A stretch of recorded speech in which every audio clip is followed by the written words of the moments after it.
So Okay. I'll try not to swear. yeah, that's fine. Next time I'm gonna start having wine and everything. It's a Friday afternoon, so why not? I don't. It doesn't bother me Why at didn't all. you tell me? I would have brought something. I thought about it.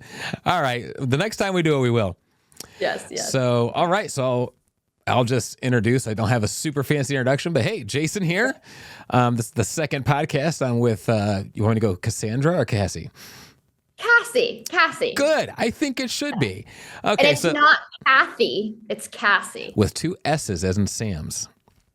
Fantastic. So why don't you introduce yourself? Sure. So I'm Cassandra.farley. I work at Collier's up in Manchester, New Hampshire. I sell commercial real estate, but I also sell a lot of car washes and help people develop and find spots for car washes. So that's how I got introduced to Jason. Even though we are pretty far apart distance-wise, we've stayed in touch for many, many years. And I love the car wash space. There's not a lot of people, at least in this area, that do car wash brokerage. And I kind of see it from the real estate side. So, but yeah. Fantastic. Yeah, you've been doing car wash stuff for a while. So what do you like about brokering car washes? I love that it's a niche. I think the money sometimes is in the niches and having knowledge that other people don't know. And where are you going to read about this stuff? I mean, there's Car Wash Magazine, but there's so many intricacies and things that you need to learn from other people, and having that knowledge is pretty fun. I love that it's a business that a lot of people who aren't in the industry are interested in. It's not like no one says, "Oh, I really want to be an accountant or own an accounting firm." But a lot of people say to me, "I really want a car wash. That sounds like so much fun." And so there's a lot of interest from just the general public in it. So it's fun to kind of educate them about that.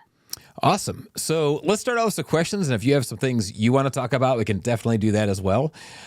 So people with the podcast, we try to keep things really simple here and explain things like, for me, I know nothing. I'm really weak on the financing brokerage game. So why would someone hire a broker to sell their car wash or to buy a car wash? Why would they reach out to you? That's a great question. So there's a few reasons people do. One, many people don't know the value of their car wash. They have no idea whether they're, they just don't know. They might have been handed down the car wash, or they don't know what the current market is. There's not a lot of sales that happen in this area, especially right now. Like, I remember a few years ago, it was just constant sales. And it's just been really slow. So it's hard to find the data. Okay. So that's important, is just, what is it worth? A lot of people want to know, reach out to brokers or it'd be important to reach out to a broker for confidentiality. I think it's hard to sell a car wash off market. It's completely possible. I do it all the time. But you have to have the right connections, and you have to know who's buying car washes. So I have a list of people that I reach out to. And so having that, is really important and kind of, difficult to find. And finding a broker, somebody like me who has sold a car wash, is super important, because I see a lot of brokers who are just commercial real estate brokers that list car washes that they're missing the mark completely. They didn't know how to value it. Most of the time it's way overpriced. And so it's important to find somebody who knows kind of the business. But yeah, it's having somebody who has the industry knowledge, I would say. Okay. And who typically hires you, the person selling or the person buying? So I only get hired, and I only really work for sellers. Okay. Occasionally I'll work for a buyer, but especially in this market, when everybody's trying to buy something, really representing the seller is what I do. Gotcha. Okay. So when someone reaches out to you, do you reach out to your network first? How does it usually look like on your end to try to sell their car wash? Sure. So when somebody reaches out to me, and sometimes people from other brokers from out of state will reach out to me to ask how to sell a car wash, and I'll help consult with that. But if it's an owner user and they reach out to me to sell a car wash, typically I go visit the wash. I visit them. Oftentimes I am an insurance agent if I'm walking around and they have employees. And I want to get a lay of the land. I want to understand where there can be value added to the building or the wash That's something that's really important that you don't want to miss, because you want to show a buyer where they can grow the income and that add value. I want to look at what kind of equipment, the age of the equipment. I want to look at, my own numbers. I look in the back end. What's the capture rate? How many people on the road are going by? So let's say there's 20,000 vehicles going by. How many people, based on, what the machines say, how many cars are being washed? What's the capture rate? How many people are actually getting captured from the road? And I kind of run my numbers as the car wash exists today. And then I see what it possibly could do based upon my data that I see in New Hampshire, because it's a little different in every state. And I'm trying to tell a story to a buyer. I want to show them, here's what you're buying today, but also here's what you could do with the wash and kind of the value you can add. And actually, even this is what it could cost. And here are the people that you can reach out to, the distributors, the engineers, to help you get to that place. But typically, yes. So I walk around, I try to find that information. And then as far as finding a buyer is, yes, I reach out to my network. Sometimes, occasionally, like right now, I have one publicly listed because there's no employees. So if you don't have an employees, you should definitely put it publicly, market it. But that's typically sort of the process. And I think what's important that some agents don't appreciate or understand is picking the right buyer, because what you don't want to do is put your wash under contract with somebody who, maybe they offer you full price and you're like, great, no problem, let's put this under contract. But if you're not confident that they're going to close, it ruins your wash's reputation to tell everybody it's under contract, and then it goes back on the market and you lose time, you lose energy. So you want to pick the right horse. For sure. This is really good, because I never thought about most of those things you just said. And when people hire me to consult, I'll go on site and I'll show them all the things they're not seeing. Mm-hmm. And this is really cool to hear, because I didn't think of any of those aspects when it comes to selling a wash. They all make sense to me, but I just didn't think about it, especially picking the wrong buyer. I could see that. Yeah, if a thing goes up for sale once or twice or three times, what's wrong with it? And then people just aren't going to look, right? They're going to want nothing to do with it to bring down the value.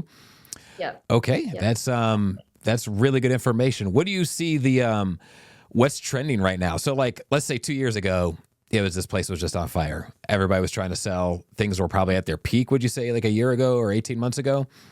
Yeah. So every market is different. Every market is very, very different. Now you cover all of New England, right? Yourself? Yes. Okay. Yes. Okay. And so as far as southern parts of the state, I don't know what the trends are, but I know New England. And I would say, we have our private equity firms up here that are, still trying to grow, not as aggressively, I would say, but they're still trying to grow. I'm seeing a lot of mom and pops that are kind of letting their washes be subpar. That's a frustration to me. Run. Yeah, it does. It really, it's hard to see when you go by a wash and it's like overflowing with trash and nobody's there. But they have nowhere. If they sell the wash, they have to pay the government, the taxes. Yeah, it's a big deal. And then they have nowhere to put that money that will make them more money than they're making now. So it really makes sense for them to just hold on to it, even if they're not passionate about it anymore, or, maybe people aren't necessarily redoing their equipment because it's so expensive right now. It is so expensive. So I'm seeing a lot of subpar wash experiences happening. Yep. Well, people, since you're watching this podcast, to get your wash up and running, you can go to leadershipin.com or Subcom Sales and have your people sell more monthlies, which helps everybody. It helps the value of your wash and your wash make a lot more money in the meantime. I didn't mean to plug that, but it's the perfect timing, because the mom and pops are what my passion are as well. And I deal with some corporate stuff too, but it's not that hard to make things super clean and get things up and running, make it fast. I see that. I know I'm on a tangent here. That's the number one thing I see is they're washing too slow. They're prepping cars like crazy and they're just taking too much time. And I won't go on too much of a tangent, but that's hard. That's hard. The monthlies are kind of coming up here. And what's interesting about that is I see the numbers of washes that have the membership program and the amount of money they make in comparison to not having a membership program. And it's pretty wild. Yeah, explain how much difference that makes if you have a monthly program. Explain that. All the difference. Well, of course, people in the car washing world know, it helps. It's basically a hedge against the weather. It helps you kind of even out your year. Absolutely. From a banking perspective, the banks love reoccurring revenue. They love a steady income stream. So you have more buyers, right? Because it's easier for them to get financing, correct? You got it. Okay. You got it. Look at you. You're already learning. Expert. Yeah. This is awesome. So that's super helpful. But tangent to go back. What I'm really seeing that I'm struggling, it's hard to watch, is the mom and pops who are getting very discouraged with the private equity coming in and who are really only looking to buy in places where private equity won't build next to them, which is kind of unique. Because at first, everybody wanted to be on these main strips. And now some people are avoiding these main throughways and these main traffic corridors because they're afraid of private equity building near them. Got it. Yeah, if they would just see the formula and go to the formula, it's not that hard. Super clean, super fast, and very inviting. It's not too difficult. And I find it interesting. I'm going to bring this up on a lot of podcasts too, because I bring it up. People visit me all the time. I host a lot of people that fly into Ohio, and I tour them car washes. And sometimes there'll be a couple guys, that just like say you're in the car business. It started as mostly male because it's blue collar and there's a lot of physical work involved. And sometimes they'll bring their significant others. And you have a big advantage because in the past, it's shifting a little bit. It was predominantly male managed, male owned. They don't see the female perspective of what the end user really wants. And you have that. And what the user really wants, and you speak to it, is super inviting, meaning very well lit, super clean, because subconsciously that means I'm safe, right? Employees that smile, that are dressed normal, all this stuff matters a lot more to you as a female than it does to the male. And if they just straighten things up, look polished, and get the car in and out fast, it's not that hard. It's just not that hard. But go ahead and speak to that. What do you feel? Yeah. And this kind of goes back to what I said before about how some people aren't really trying right now. And there's some washes that I will not run my car through, not only because the equipment is a little tired, but because it literally feels unsafe. Yep. Feels unsafe. If it feels unsafe, it's unsafe, and you're not going to go there.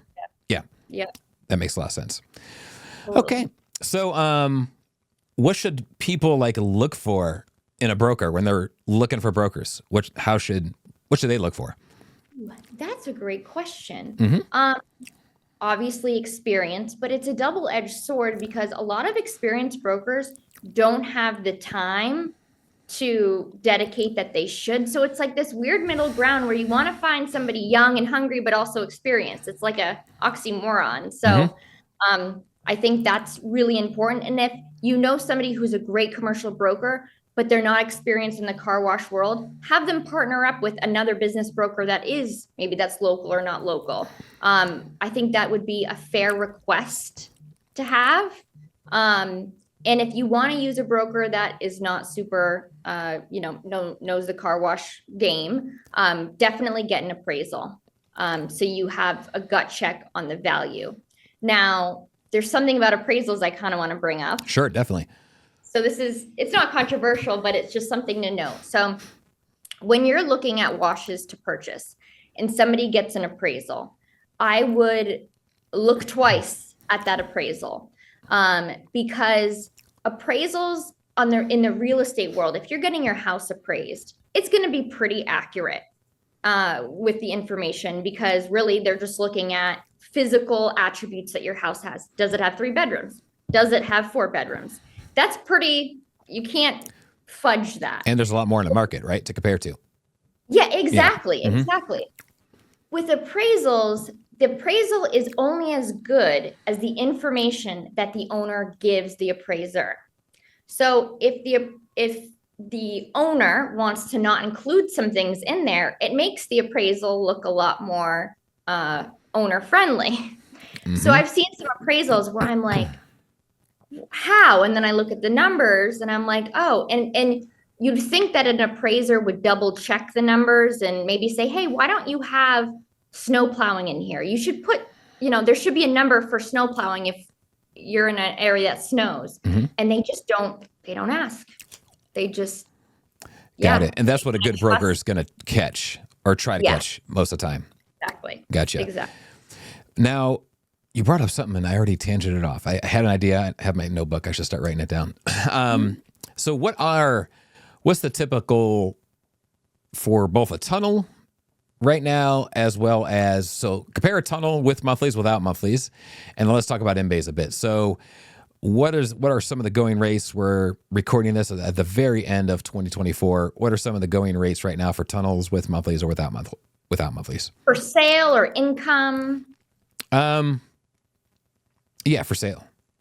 For sale. So like one just sold its public record up in North Conway for I think $3 million. It appraised for 3.2, which I felt like was a strong appraisal. I think if I were purchasing it myself, I probably would have purchased it for like 2.7, but it sold because there's just no product out there. Okay.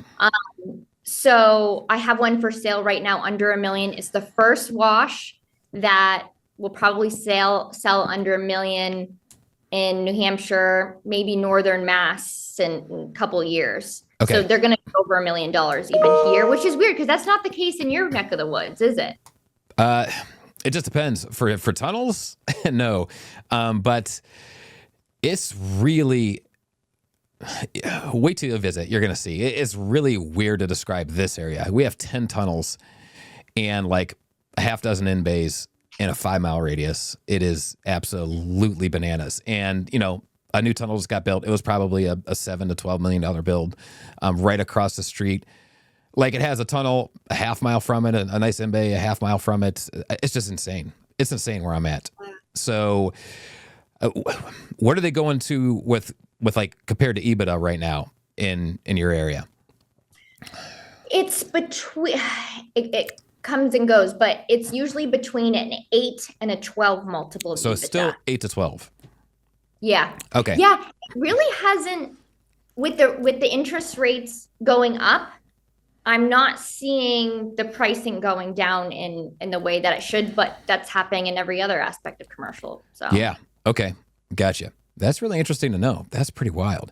And now what I've heard in the past is in-bays are like 5 times gross. Is that typically 3 to 5 times gross?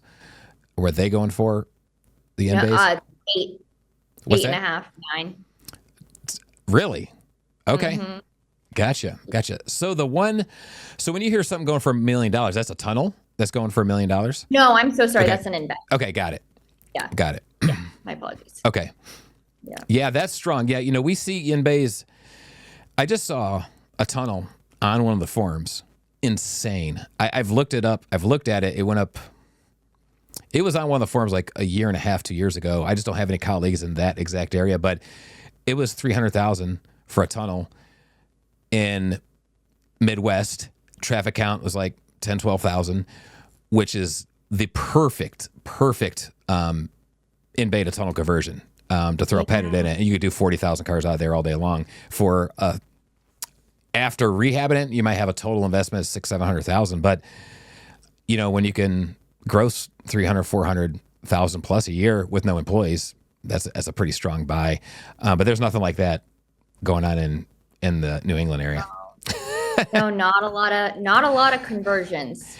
Not at all. So, it's usually people want tunnels because they want the monthly, and it's a little harder unless you have a pettit, to do a monthly. Yeah, it's just for people to catch on. They just really haven't caught on yet, and when they will, they will. But right now they're having. It takes a long time for the people to kind of trend early.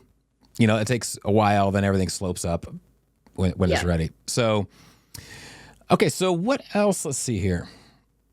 What are some of the mistakes people make when they're looking for a broker? Just not experienced in the specifics of car washing? Yeah, I think that's pretty much it. I think then if you're hiring first of all, always, if you're selling something that is commercial related, use a commercial agent. Do not use a residential agent. it is a totally different game. I don't sell any residential anything. If my house goes up for sale, I'm going to use a residential broker. I'm not even going to sell my house myself. It's completely different. Okay. So that's the biggest mistake you can make, is to hire a residential agent. Okay. People do that, huh? Business, huh? Sorry. People do that? Oh, yeah. Yep. Okay. Sure do. Well, because if it's like, oh, my wife's friend is an agent and she said she does commercial as well. All the time. Okay. Something to note about people who are business brokers specifically. They're only business brokers. Oh. They don't, they're not real estate agents. Is business brokerage, at least in the state of New Hampshire, and I think most states, you don't need a license to do it. So you're not held to any standard, any fiduciary standard. It's the Wild West. Okay. So there are some people around here that they're business brokers. I don't know what qualifications, credentials they have. I have no idea. It's the Wild West. I don't even know if they have experience doing this. They don't have a website. It's kind of bizarre. Okay. So note, it's not bad to hire just a specific business broker, but just note that they have no license. There's no accountability. Got it. And with someone like you who's doing this full time, this is your life, and your reputation. Obviously, you sell through referrals, so you have to keep, you have to keep your reputation. So you're going that extra mile to, and I would think most commercial real estate brokers, they're all the ones that I've ever known are in this long term. And you mentioned the snow plowing, like that's a good example. You're going the extra mile for both parties to make sure everything's on the up and up. And I could see why they would want to get someone with a reputation and experience. How important is, reputation in this business, in the brokerage business? It's all I have. It really is. I mean, if I don't have people's trust and confidence, they're not going to use me. So this often happens. People come to me and they say, hey, I want XYZ for my wash. I think most agents will actually say, no problem. Okay. We might not be able to attain it, but let's try.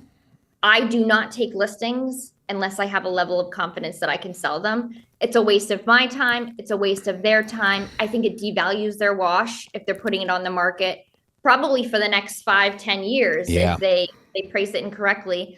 And I just won't do it. So I think it's important to trust, what your broker is saying, or, once you've qualified them, and going high is not always the right answer. Yeah, that makes a lot of sense. And that was the other thing I was going to bring up, actually. You mentioned, reputation, kind of having a tenure in the business as well as working hard. And that is one thing I can speak to, knowing you for a long time, is you will work for people.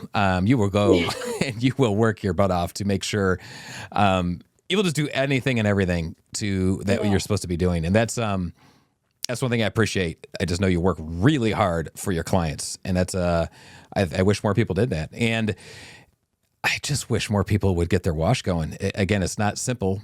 It just, people get in a funk, and they're just one retail manager away. If people are watching this, hire someone from McDonald's and just let them have the reins for 6 months.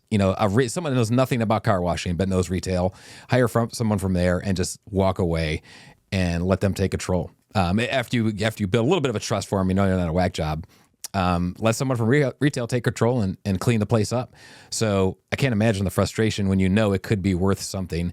But it sounds like there is opportunities out there, though, for good operators to still buy the mom and pops who they're just tired or not willing, or there's family things have changed. They made some money. They're not worried about it anymore. I didn't realize there were still some good opportunities out there for car wash operators to just buy an existing site. There are some. I would say there's a lot of people retiring. Okay. This is happening in the car wash space and just commercial real estate in general. And the first thing I ask somebody when they want to sell, whether it be a car wash or commercial real estate, is, what is your plans with the money? I was just going to ask that because you did bring it up. To know that ahead of time. Yeah. What are some good ideas? How can you guide them? What are some good ideas when they're going to sell their car wash? So I kind of take the team approach is if hopefully people have a good CPA, accountant, lawyer, financial advisor, and everyone's going to have their own opinion. And if it's a big deal, I actually request a meeting with everybody all Good at for once you. to talk Good for about it. you. Mm-hmm. Because I'm seeing it from one perspective, but I might not know that they've got X amount of money and some kind of tax liability. Like I have no idea, and that's not really my business sometimes. Um, but I want to make sure that they don't get hit with a big government tax liability if they weren't expecting it, because I've had situations where, people had no idea in the very beginning of my career. And I'm like, oh God. So they're going to lose almost half, right? I mean, in the real world? Yeah. So I have a story Okay. about this. So I got into commercial real estate because I was nannying for a wealthy gentleman who opened a bunch of Five Guys in New Hampshire.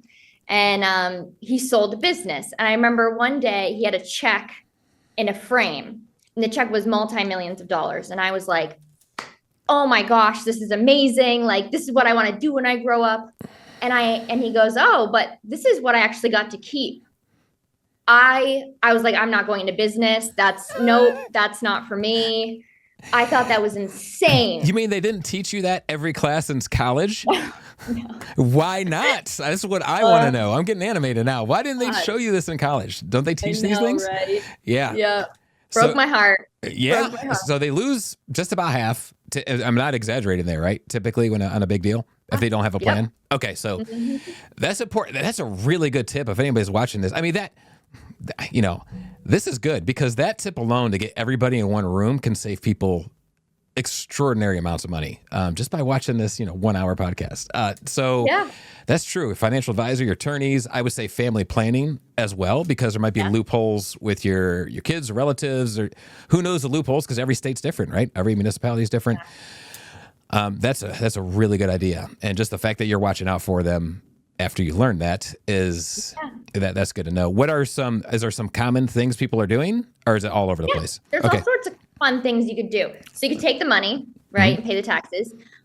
You could do owner financing if you believe in the person buying it. And a lot of people scare away from owner financing. They don't want to give up that control. But I would say that there are ways to craft, and your attorney can do this, not me, to craft documents, loan documents that basically have the other person by the, you could have put a lien on their house. You can do X, Y, Z. It's not a fail safe. There's still consideration, but if you believe in that person, you can become the bank and make interest. Yeah. You can also retain, if something were to go wrong, you get your wash back.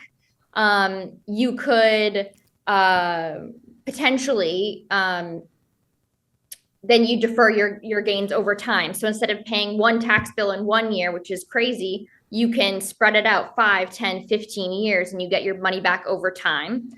So that's an idea. I think this works in certain situations. It works really well if somebody's going to completely renovate your wash, because if they fail, you get a brand new wash. That's wise. Yeah. I mean, that would be really cool. I can see it from both parties. This really isn't getting one person or another, because if someone's confident, owner financing is an amazing idea for the person buying. They don't have to have as much money down. They could put the money they were going to put down into that equipment, like you said. So it's less risk for them. And if they know what they're doing, they really can double, triple, quadruple the business if they know what they're doing. But at the same time, the owner's safe, right? So it can be am I naive thinking it could be a genuine win-win situation? No, if you pick the right person, it can be a fantastic situation. Yeah. That's what it sounds like. Okay. Even be like, hey, I get X amount of the profits for 10. Like, there's so many creative things you can do that people just don't think about. So that's an option. There's also, I guess you would call it a product that somebody buys your wash from you, and the money goes into a separate fund and disperses. The fund is separate, so the funds have transferred, so you don't own the wash anymore, and the money is here, and it disperses to you every, a little bit for like 5 years, 5, 10 years, so you can disperse the money over time and not pay as big of a taxes. That's interesting. Okay, that makes a lot of sense too. And I'm seeing more at least in my experience in my area and a lot of the people I've talked to, the owner finance thing is actually more popular than I'd ever realized. Is that you find the same in New England? Is there still a lot of owner financing going on? Yeah, there's a lot, but especially right now when you can get owner financing cheaper than bank financing, because an SBA loan right now is 10%. That's SBA is 10% right now? I know some people who have a 10, not necessarily right this second, but I know people who have a 10% SBA loan right now because they're prime. So they're at the rate that you could get for a conventional plus points. So they plus much. So it's worse than getting a conventional loan most of the time. Okay. So to explain that, what are the advantages? Why do people get an SBA then if people get SBA to put less money down? Sometimes you can get 10% down. Okay. There's a lot of fees associated with it. Sometimes, I know people who have, they were at 3% and now they're at 10 or, so it's risky. And there's prepayment penalties, pretty hefty ones. So if you sell ahead of a certain date, you have to pay penalties. So yeah. Did not know that. Okay. And now this owner financing thing you mentioned, that's something I didn't. So most brokers should know all the creative options or most of the creative options and to help walk that through. Okay. They need to know that. Yep. Got you. Do people try to get around the broker? And I'm sure that happens all the time as well, right? Try to do it themselves. Some have. I mean, if you're signing an agreement with somebody, you should stick with them. And I've had a policy that if you don't want to work with me anymore, I will send you on your way. I will cancel the contract. Totally fine with me. I've never had it happen, but I want to have fun with this. I want to work with people that want to work with me. So life's too short to have pain in the necks around working with you. So yeah. Now that's really good information. What other I have another tip or trick. Yeah, go ahead. Something that people don't always recognize is they may have a former relationship or a previous relationship with a bank. So maybe they work, I don't want to necessarily name banks, but they have a bank that they go to and they think, okay, I want to buy this car wash. Let me go to that bank and try to get a loan. And that bank will make you feel like they're the only bank out there. And you can't get that kind of loan or you can't get that kind of deal. You need to be shopping 3 banks. And it may have nothing to do with you, what their answer is. It may be where they are in their life cycle as a bank. Yep. Like there are banks right now that I know here that will not lend on hospitality. And that is because they happen to be full in their portfolio with hospitality. And it has nothing to do with you. And they're going to offer you a crazy high rate, or they'll say, we're not going to do it. And you might think, this is a bad deal. That's not necessarily the case. That is great information. I tell you what, I'm really happy because when you talk, we're talking hundreds of thousands or millions of dollars of difference, or years of people's lives. Yeah. And there's people who I've seen on the other side of the transaction that are not being represented well, or I don't know what happened, that they're getting an insanely high rate. And I think to myself, is it because they're not a strong borrower, or they just only went to one bank because they have a great relationship with their banker? It's not personal. I know you might have a good relationship with your banker, but it's business. And there's a huge difference between 6% and 7% over the lifetime of the loan. Absolutely. That's great information. What about car wash specific financiers? There are some. I've never had great luck with not local banks. Okay. And banks, like you could go to a broker, literally a mortgage broker, and they can find you a bank out in Las Vegas that does car wash or, gets you a really great rate.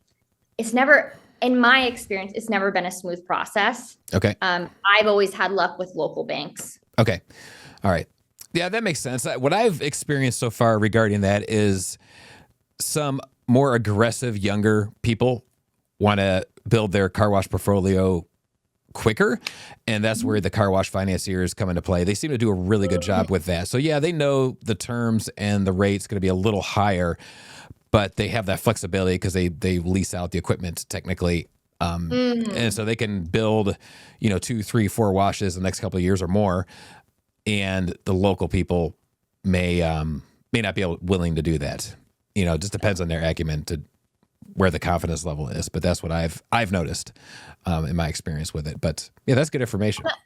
Also on the financing side, if you're having trouble getting a deal to pencil and you really want to make it work, ask your bank if they will increase the length of the loan, and that will decrease the monthly payment. So maybe they're at 20 years, ask them, hey, can I do 25 years?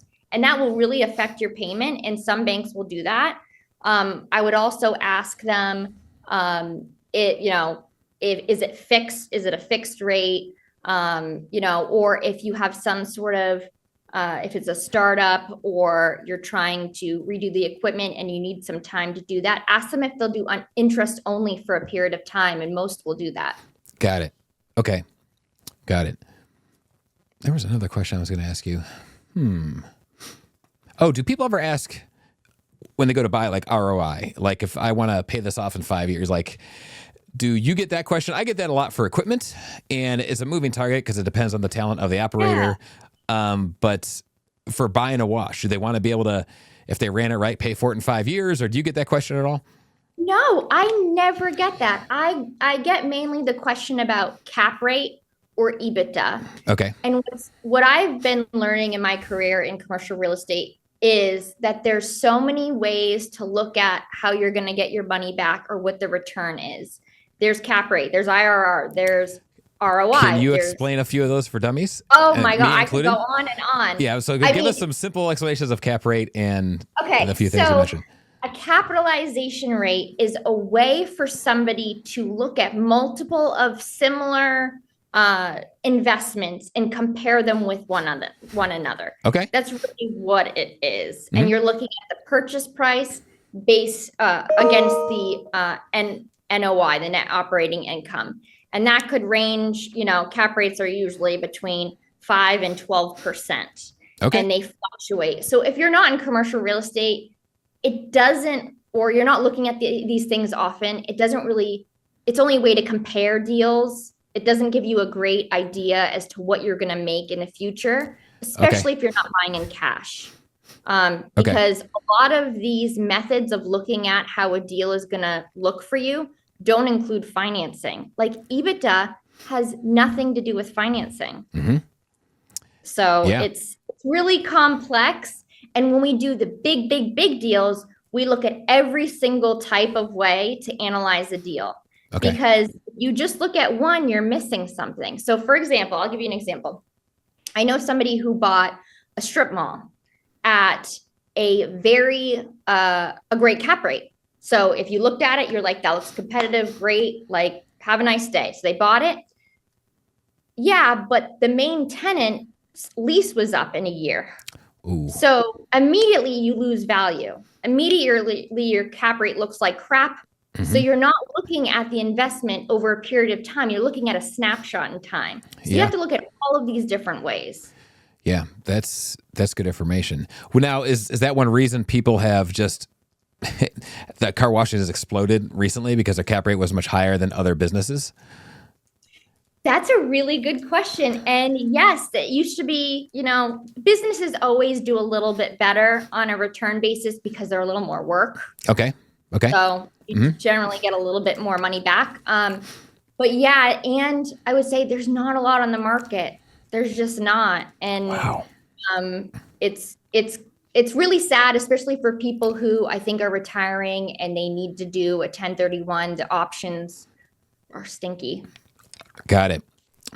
Man, that is tough. So sorry for the cough drop, people. Just getting over a cold here. But if someone was retiring, they made some money, car washing is an option. But since you're in commercial, you've done all commercial real estate, you do all commercial real estate.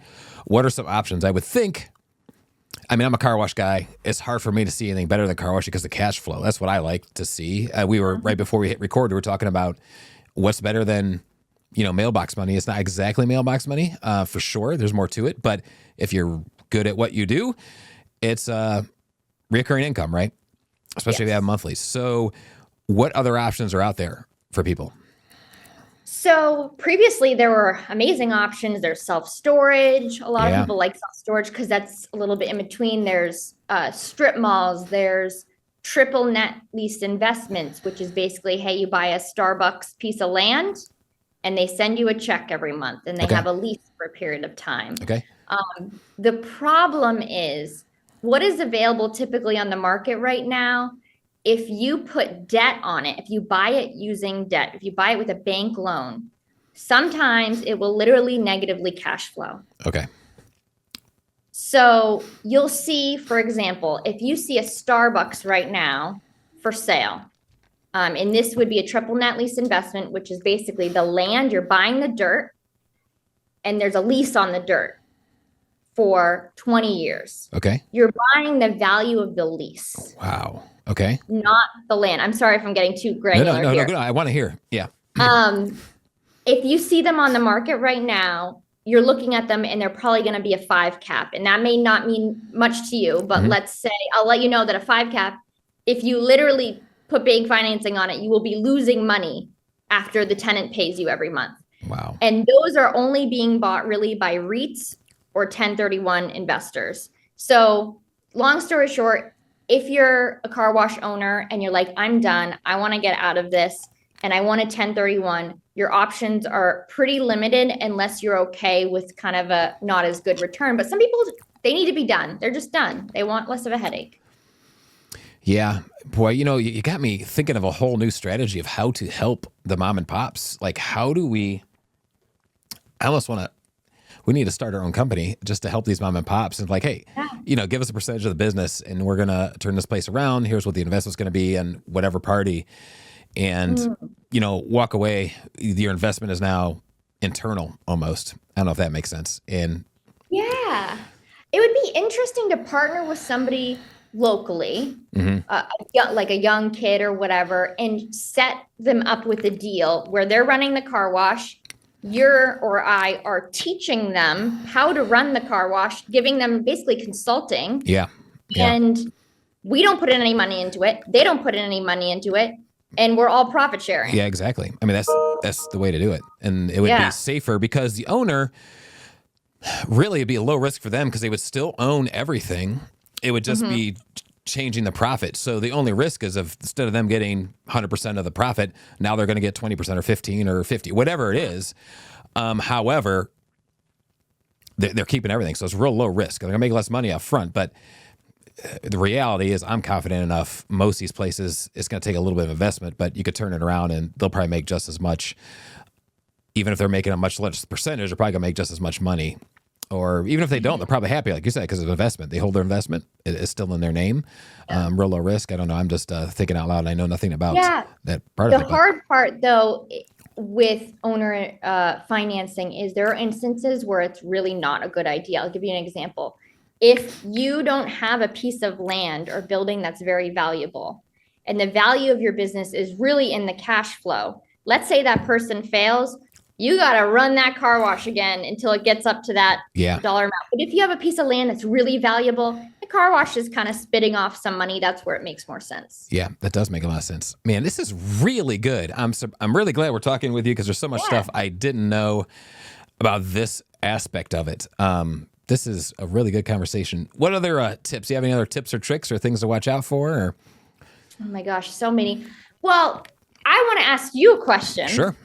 If, as somebody who has sells equipment sometimes, when you're sharing a pro forma with somebody who's never washed a car before, they want to start a car wash, how should they believe in that pro forma, and how does that all work?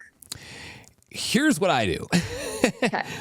So I'm going to talk about in-bays because that's where just at the moment, this snapshot in time, I'm dealing a lot with in-bays. But I would say I would treat tunnels the exact same. So there's a great article that someone put out for tunnels, and it broke down basically how to break out a pro forma. Like, here's traffic count, here's what you capture, and there's what the costs are going to be. So I would just send people that article, and then I want to look at it. And same with in-base. So what I tell people is I want to look at it. That's all there is to it. I can't send a pro forma out.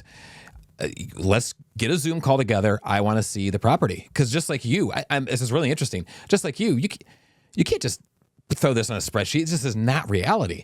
So let's talk about an in-bay again, because tunnels are all built the same way. For the most part, in-bays are built much different. So I send you a pro forma, basically slightly less than 0.5% capture rate of the traffic count. However, a typical in-bay in the anywhere from probably Indiana, St. Louis to East Coast. Most in bays are pretty much the same.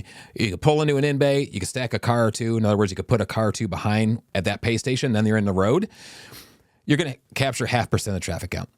If you have a high performance machine, then you're going to capture more. If you have monthlies, you could probably add 50 to 100%. If you have a bunch of stacking, in other words, if you flip the lot, if it's possible, or if you build an in bay like a tunnel where you can stack 5, 10, 15 cars, and then you have a high performance machine that's washing 2.5 minutes, and then you have a long bay. So all these things add up. And it's more about the flow than the traffic for an in bay. And now tunnels are usually built specifically with flow in mind from scratch. So that's not as big a deal for a tunnel. Obviously, visibility is a big factor, but for in bays, it's really flow. And most car wash people don't get this. Again, that's where you want to bring in, how do other people think? Not as a car wash owner, how do females think? You know, it's more about, I was in Australia recently, and I share this story quite a bit. I was talking to a guy that's part of a really big coffee organization.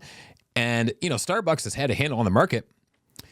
They just did something kind of right, and they didn't even do it that right. Now what certain coffee organizations are doing is they're building a coffee like a car wash. It's just a 180-degree loop. That's it. You just go in one way, you make your order and go around. They want you out in 90 seconds. And that's the ticket. No one has time to wait. So it's about speed and flow and not having to navigate your car this way, navigate your car that way.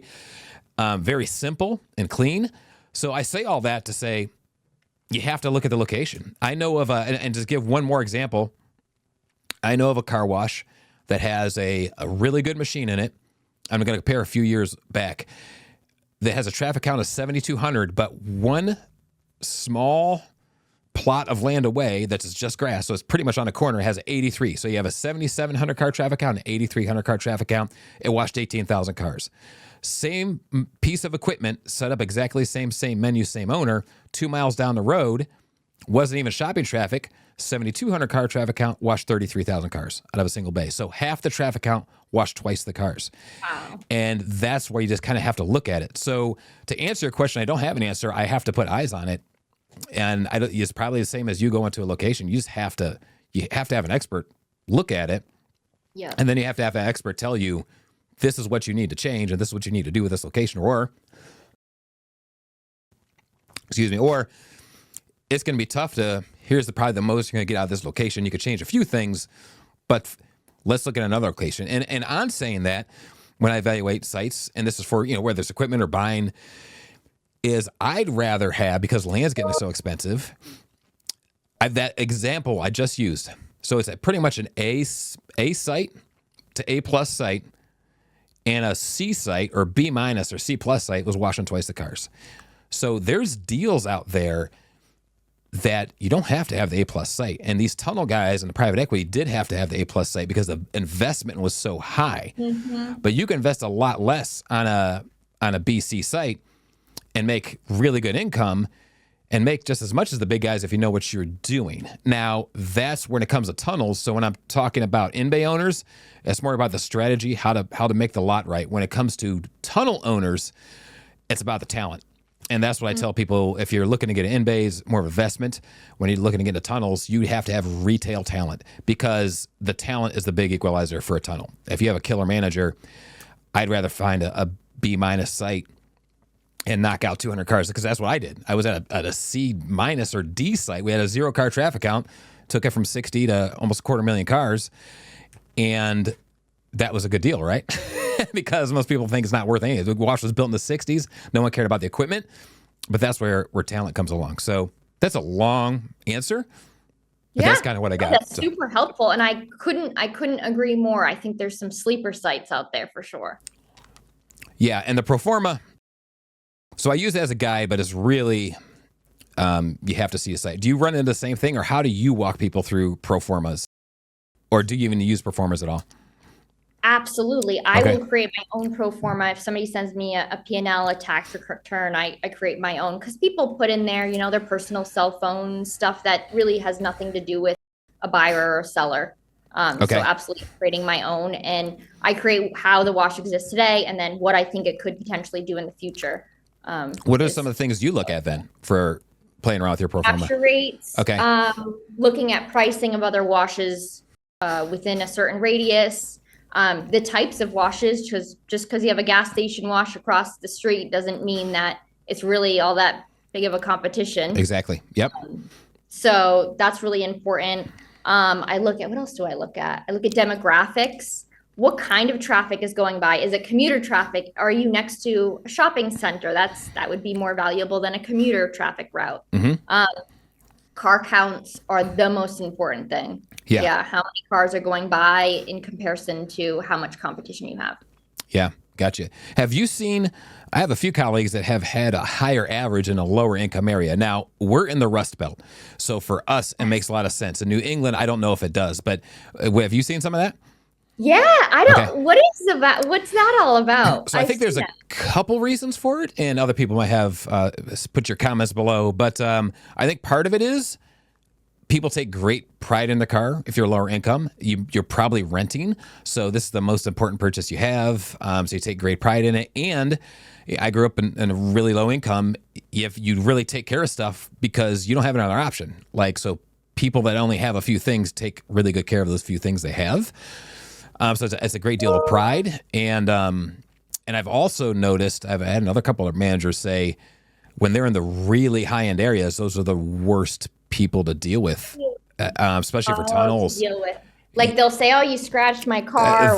And just in general, super rude when it comes to customer service. Just in general, just super rude. The really high end stuff, the people are super rude to deal with. So yeah, I think there's a soft spot like middle low income. You don't want a super low income. You're running into crime and a little bit of danger, but like middle low, middle high. So that middle income area is definitely the spot to be in. From what I could tell from what I'm seeing, but you probably don't have that variance where you're at in New England, do you? Or kind of? Yeah, no, I definitely see higher income towns. You'd expect better results, but no. Yeah, because you know what? A lot of people are leasing their cars too, so they just don't really. That's a really good point. I didn't think of that. Yeah. Yeah. Interesting. And do you see? I mean, I definitely see every type of car wash has a different consumer. Like personally, I mean, I'll go into a nice, beautiful new tunnel, but this is crazy. Not only do I not really wash my car very often, but when I do, I'm scared of tunnels. I'm scared of driving onto a tunnel. Good. I'm not kidding. I know, but that's normal. Tunnel people have no idea how many people are scared of tunnels, and it's fine. If you're afraid of tunnels, when do I put my car in neutral? Literally, when do I put my car in neutral? Yep, it depends on the tunnel, right? And I don't like that answer. That's scary. They don't guide you well. The signage is too busy. It's not simple enough. But also, I think you mentioned, we talked on the phone once, that certain cars, I know Chrysler products, Dodges are one of them, you have to put your foot on the brake to put it out of neutral, to go from neutral to drive. And you had the same problem. I thought you did. But either way, you said you had a trouble in the tunnel. I had trouble going into the tunnel. Okay. I was literally in a tunnel last week, and I forgot to put it in drive, and then I revved the engine, and I scared myself. It's really embarrassing, but yeah, I'm afraid of them. You know, that it's so much more common than you think. And you're, you're young and bright and you're professional, and think of 65-year-old, 70-year-old grandma. Yeah. She's even more intimidated. And this is why people, they're sleeping on express in bays, a properly built in bays with 2, 3, 4 bays. You could crush numbers, spend less building your wash, not have employees, or at least way less employees. In fact, I just got off the phone with a guy right before we jumped on. He's a manager of car washes. There's 5 locations, 10 bays. It's him, 1 full-time helper, and a part-time guy. They're running 10 in bays. And what they're doing, I can't share their exact numbers, but let me just say they're doing what a super good tunnel's doing in volume, and it's 2 people. So that's 80 labor hours a week. So what are we talking there? 320 labor hours, a month. That's it. That's all the labor they're spending. Wow. And so it seems like it would be if you had something like that, it might be a bigger No, it wouldn't be a bigger upfront investment. It's less investment. Yeah. And you just need a great queuing. That's what it is. You need great queuing and long bays. So in other words, everybody's thinking I need a 35-foot bay. No, you really need a 75-foot bay or 65-foot. You can get away with 55 if you know what you're doing for a high performance in bay. But here's the thing. Here's why another reason I brought up that B and C site. When you are spending $8 million, $10 million to build a tunnel, you have to have an A+ site because the investment is so big. But if you're spending $2.5 million for to build a really nice double bay, well, you could do that B site. You only need a traffic count of 15,000. So you can spend way less for land.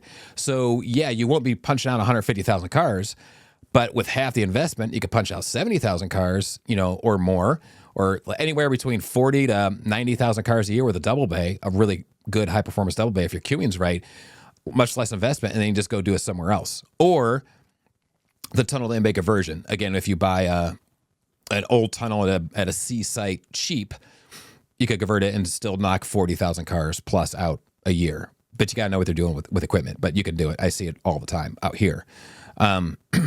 Yeah, there's opportunities out there. There really is. And yeah, my dream site is an in-bay. I love an in-bay. Yeah.